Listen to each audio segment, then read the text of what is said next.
Welcome to Education on the Line, a podcast series focused on the latest threats to public education and strategies for confronting them.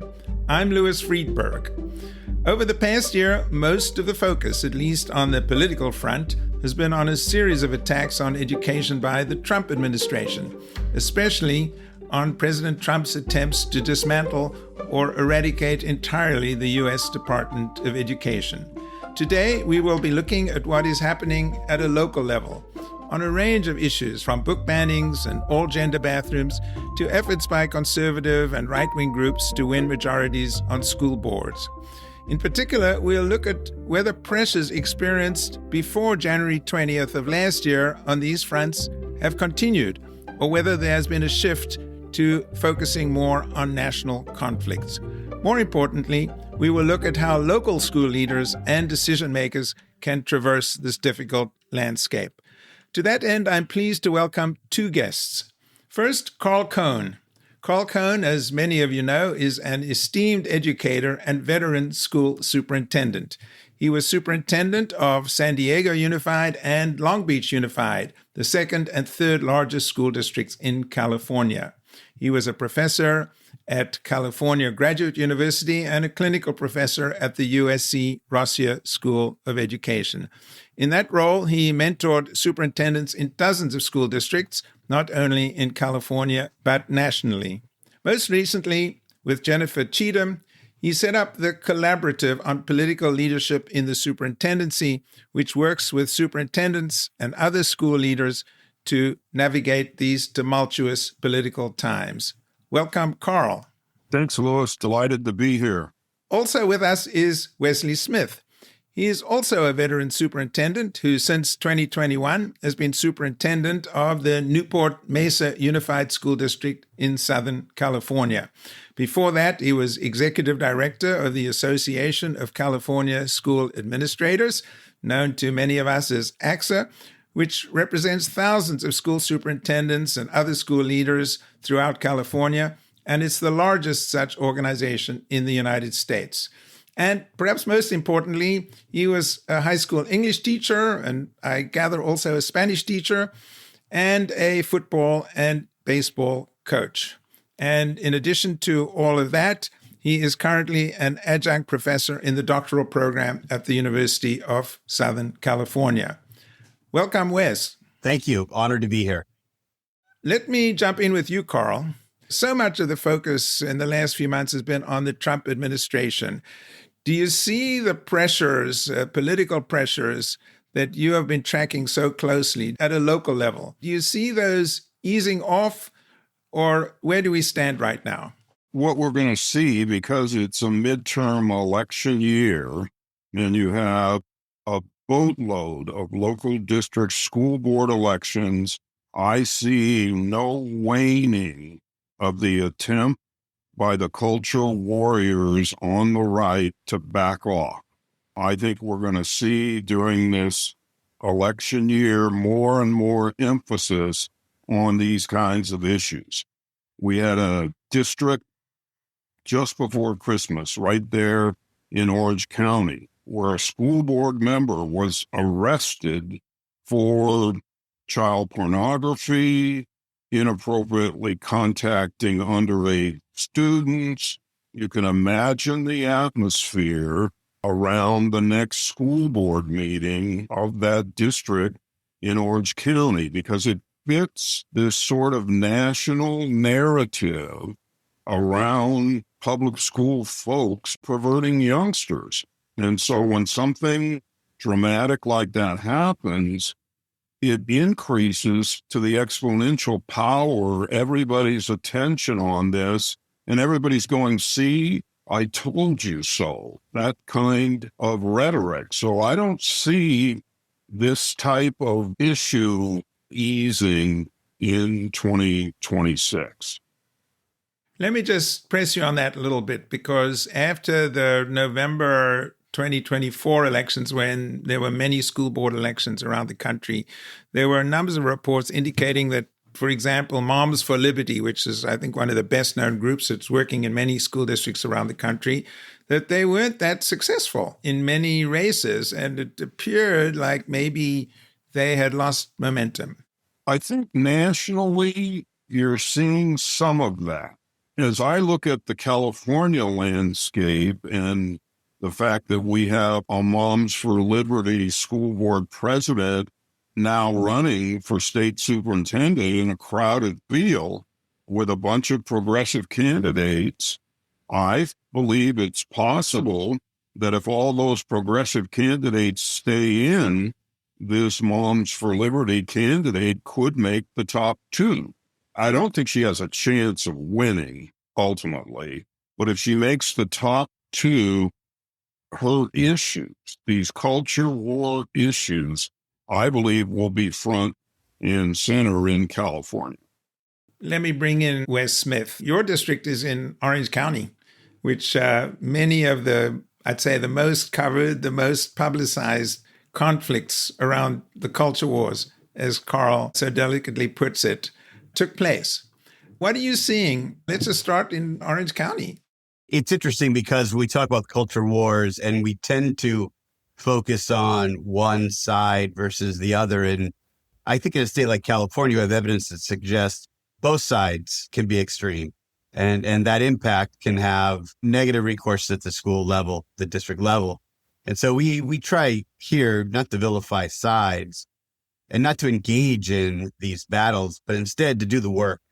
How do we find unifying messages? How do we find work that matters for all of our family members? And that's been a part of our secret sauce. I say they can't knock me out if I don't get in the ring. So we stay out of that and we stay focused on the work. And I would say that here, we haven't seen a lot of it recently. I think you mentioned the recent or current administration rather, and the impact it's having. We haven't seen really any impact with the Department of Education. I think most folks aren't even sure what the Department of Education does outside of some funding. The focus now, because there is a lever at the federal level for the federal issues to be the focus. I think the one thing that's impacted our community is immigration. It hasn't had an impact on our district in the sense that we've had any activity on our campuses. But as community allies, we are certainly in the community raising awareness, making sure that folks can get to school and get home. And while they're at school, that they're safe, that we protect this educational environment, that's our guarantee. But that is a disruptive issue in a community like ours, for sure. Well, let me ask you, Carl. Right now, as we record this, Minneapolis is going through an extraordinarily difficult time, and the schools as well, with ICE agents did show up there. So I think everybody's trying to figure out, how do we get through this? I note, though, you started something called the Collaborative on Political Leadership in the Superintendency. Why did you think that was needed and presumably is still needed? We felt strongly, the work of myself and Jennifer Cheatham at Harvard with support from the Hewlett Foundation, we felt strongly that the post No Child Left Behind consensus was on superintendent as an instructional leader. And we are now arguing that that is not what preparation, training for the superintendency should be about. We're arguing that it should be about your role as a civic leader.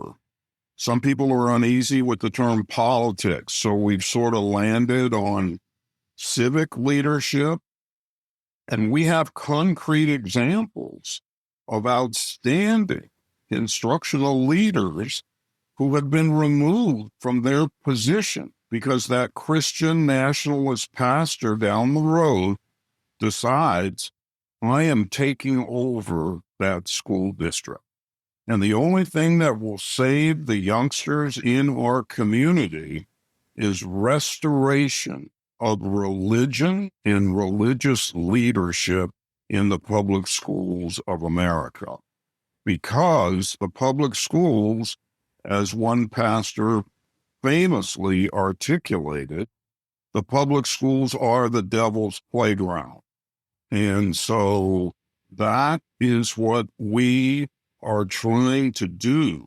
What should this new preparation, training, and support of superintendents look like?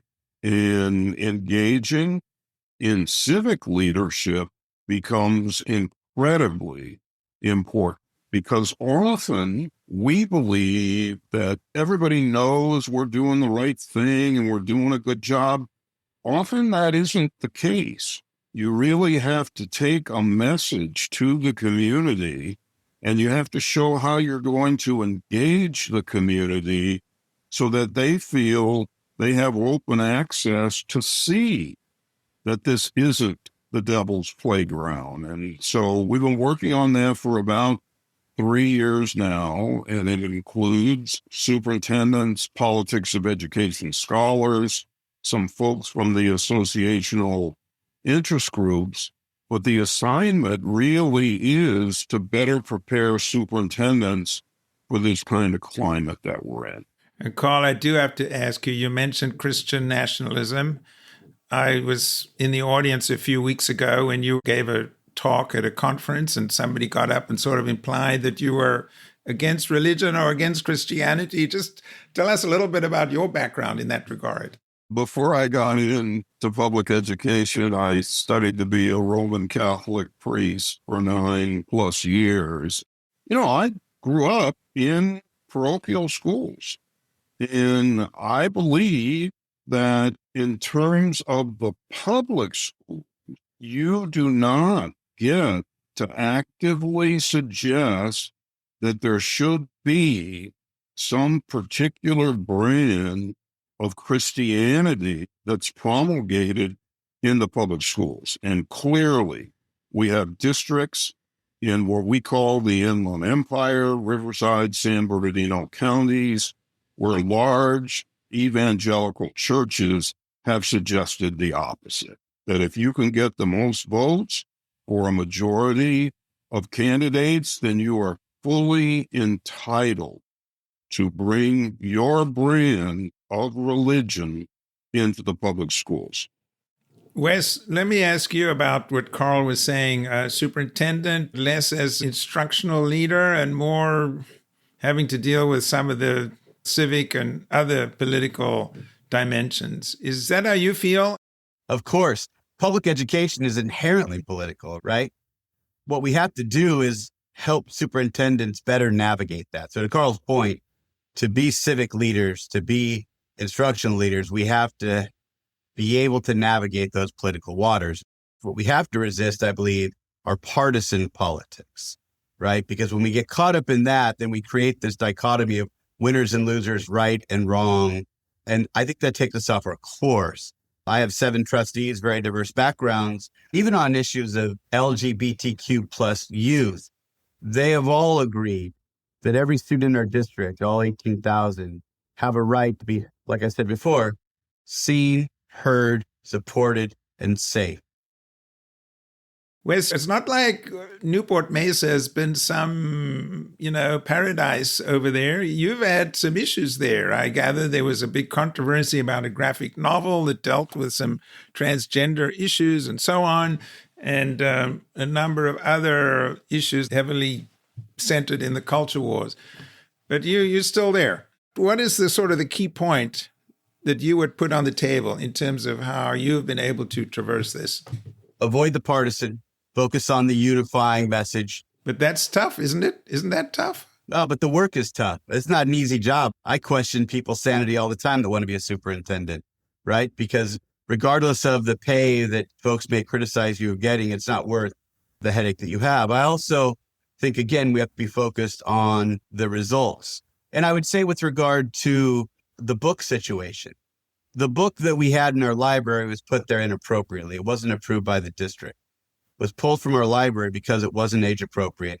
It is no longer in any of our schools because our district looked at the appropriateness of this and it wasn't at all. And so that's how we try to navigate that. We haven't had one challenge since then in 4 years because the process is tight, right? Let's make sure that what's in there is appropriate. Well, let me ask Carl, this collaborative that you put together, you've come out with a whole blueprint or paradigm for how school superintendents can make it through this difficult period, not only make it through, but actually flourish.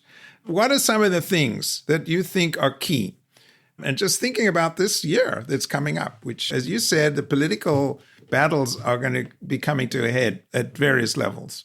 I think it's really important to pay attention to parents.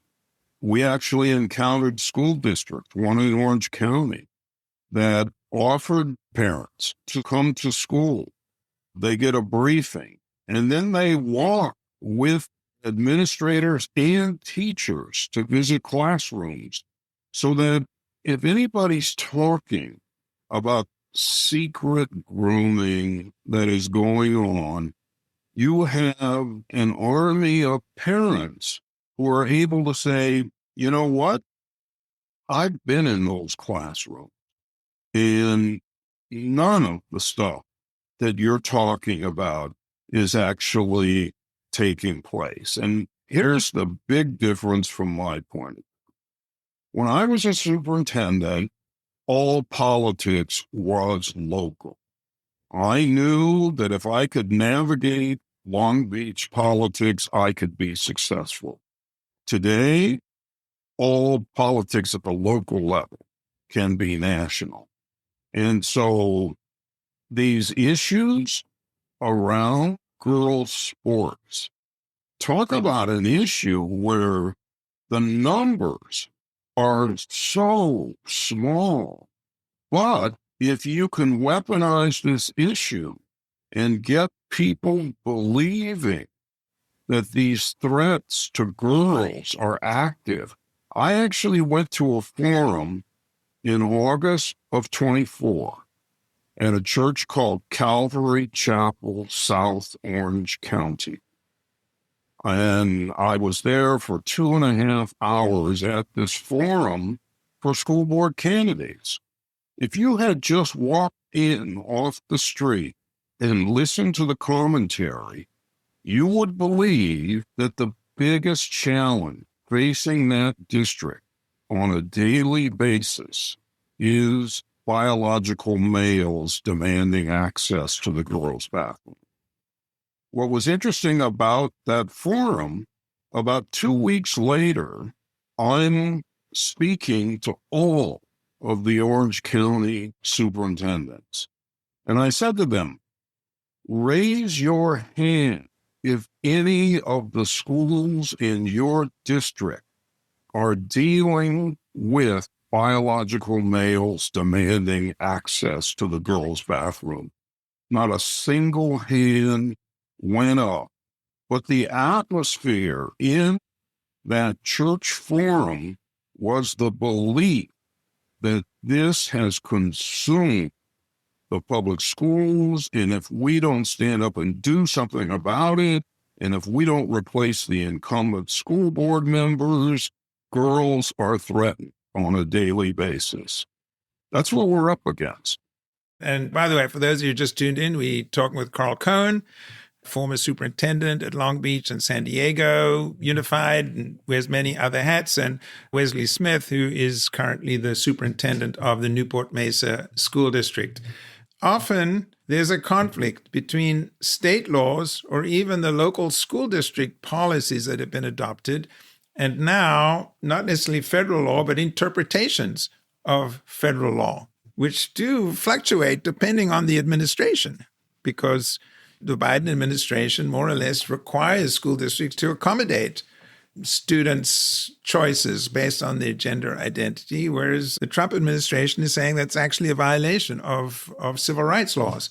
How do school districts, how does somebody who's in Wes's position traverse these conflicts? You stick with your state law as long as you can and try and explain the wisdom behind that. And at the end of the day, again, you want public schools to be welcoming places where all youngsters feel safe. And I'll never forget about being at an Orange Unified School Board meeting. where all of this back and forth was taking place, and a young trans girl, after a meeting that had gone on for close to 3 hours, got up enough courage to go up to the podium to testify, and she said, "I just want to feel safe at school. Please make that happen." I believe in America, in California, that we all have to stand up for youngsters who are saying, "I just want to feel safe at school." I just wanted to ask you, in terms of some of these issues around the curriculum, to what extent do you feel that school districts or school leaders could be telling teachers what they should be teaching in the classroom and how they can be taught in the classroom? Because sometimes, well, teachers feel passionately about the issues that they're teaching about, and some may go a little too far on either side. How do you respect teachers at the same time trying to, as Wes was saying, kind of somehow traverse these very polarizing issues? We're getting caught in the polarizing issues. Wes, do you have any just a quick thoughts on that? Yeah, well, I would say especially right in light of Mahmoud v. Taylor. Mahmoud v. Taylor is, what is that? That parents have a right now to opt out of any content that's religiously objectionable to them. Typically, it was related to LGBTQ plus content, but lawyers are suggesting it could be used to demonstrate anything that is in conflict with their religious values. And so we have to be really, really clear with our teachers, to your question, about sticking to the core curriculum and making sure that they're aware of the right that now these folks have. And so awareness, stick to the curriculum, the board adopted. We also invite parents in to see that. We have it electronically. We have it here in the district. We invite them in, come in and take a look. Tell us what it is that you object to. Tell us why you object and how it conflicts. And then we recognize that as a right. So it's awareness raising, stick to the core, know that this is a right they have. That's big for us so they don't get caught off guard. I was a teacher. I still teach. I get it, right? We bring things in every day to enrich the core. And we just have to be aware that this is in play now. Carl, any thoughts on that? Yeah, I was fortunate to volunteer in the same first grade class for 20 plus years. And I am absolutely dismayed when I hear all this stuff about the grooming of young children. The only indoctrination in that first grade classroom on the North Long Beach Compton border at Colin Powell School was "be kind" from this first grade teacher. There was never any passing out of materials with regard to gender choices or any of these things that have animated national media. If "be kind" is controversial, we're in a boatload of trouble in America. Well, we're not seeing much kindness coming from the federal government. And so hopefully that doesn't trickle down into the classroom. I famously read a banned book to my first graders. The title of the book was Roberto Clemente, Pride of the Pittsburgh Pirates. And some group had vetted this book, and because there's a single sentence in the book that says when Clemente first came up from the minor leagues, white sports writers called him lazy. And anybody who knows, the history of Roberto Clemente, he appeared lazy because he could throw a strike from the right field corner to home plate. But calling out, at the time, most sports writers were white. And so there was a single sentence in the book saying white sports writers called him lazy. That book is banned in several Florida school systems. Well, let me ask you just last question. What is the one piece of advice, very briefly, that you would put forward for superintendents to have top of mind, number one? And then what gives you hope at this moment as we enter this potentially pivotal year in American history? Let me start with you, Wes. Yeah, I think, like I said before, avoid partisan politics. Use your political skills to achieve the outcomes your students need and deserve. And the thing that gives me hope, the governor had an idea for an equity modifier in the LCFF formula, and it got brutalized here in our community. That was the LCFF's local control funding formula. They wanted to put in some weighted formula for students who have particular challenges, right? Yeah. Well, that came from a specific demographic, right? Ethnic, socioeconomic, et cetera. So, fine, it got hammered here. Our district, though, again, very purple, diverse board, both sides of the spectrum. They realized that some of our schools needed more, right? When you need more, you get more. So they came up with an idea to give additional funding for some of our schools, half of our elementary schools. And it was approved unanimously by the board in our community, right? Guess which schools they are? They are the schools that are predominantly Latinx. They are the schools that have more students experiencing homelessness. They are the schools that have lower socioeconomic status. So in effect, we did what others were talking about, but we conceptualized it, we spoke about it differently, and now we have that to benefit our kids. So stay out of the partisan, focus on the outcomes, and all things are possible with a little bit of political savvy. Carl, one key piece of advice and what gives you hope? Key piece of advice to superintendents is be as open as possible to parents. They are your primary customers. And so anything that you need to do to further engage them, enlist them, that's the advice that I would offer. What gives me hope is, I don't know if folks are following this, but John Rogers at UCLA has done an extraordinary study called The Cost of Conflict. And he shows how billions of dollars in America is being taken from schools' instruction in order to fight these adult culture wars. So when you look at these districts, the cost of security and legal tends to skyrocket. I think putting that kind of concrete information in front of parents and taxpayers and voters as we go into this 2026 school board election cycle, I think this type of data gives me hope that when parents see this, and when you go to these high conflict school districts, this is all about adults. The youngsters themselves are fine with this. I mean, when you look at the celebrated trans athlete in a place like Harupa, the other girls aren't standing there being snarky or anything. The kids themselves have handled these issues, but it's adults saying, oh, I'm upset about something in terms of my national politics.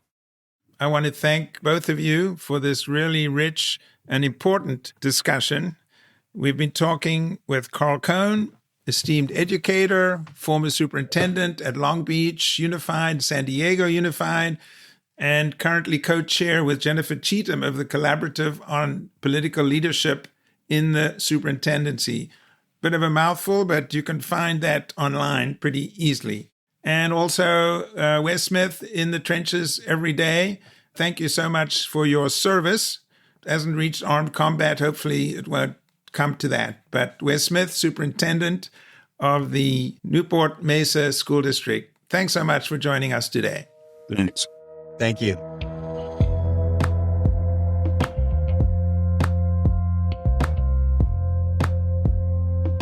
Before we go, I should mention that we recorded this podcast episode before the killing of Alex Petty by ICE agents and the extraordinary turmoil around immigration raids in Minneapolis generally. School districts there report a heightened presence of ICE agents around schools and at bus stops and on sidewalks outside of schools. and ICE agents are apparently using school parking lots as staging areas. Zena Stepnick is the superintendent of the Columbia Heights Public School District. It's a small district of about 3,000 students in a Minneapolis suburb. She recently told the PBS NewsHour they are driving around our schools, circling our schools. I've seen it with my own eyes. They're at our bus stops, following our buses, and they have been on my school property multiple times. That's Zena Stepnick, a Minneapolis area superintendent. 4 students from her district have been detained by ICE agents, including one 4th grader on the way to school, and preschooler 5-year-old Leon Ramos, whose story you are no doubt familiar with, and who is now in detention with his father in Texas. Many school districts throughout the Minneapolis region are offering students the opportunity to take classes remotely as a result of the chaos and threats in the area. Clearly, this is not the norm in schools across the country, but in the current climate, anything is possible.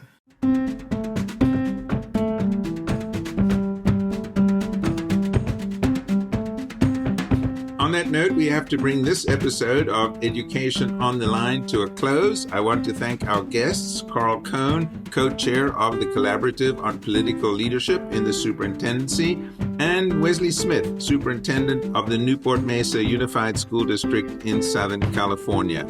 Thanks also to our producer, Kobe McDonald, who has played a particularly heroic role with this podcast as we work through various technical issues. Thanks also to our advisor, Pedro Noguera, Dean of the USC Rossier School of Education, and many thanks to our sponsor, the Hewlett Foundation. Please write to us by going to our website at educationontheline.com. That's educationontheline.com. And you can listen to previous podcasts on that site as well. I'm Louis Freedberg. Thanks for joining us.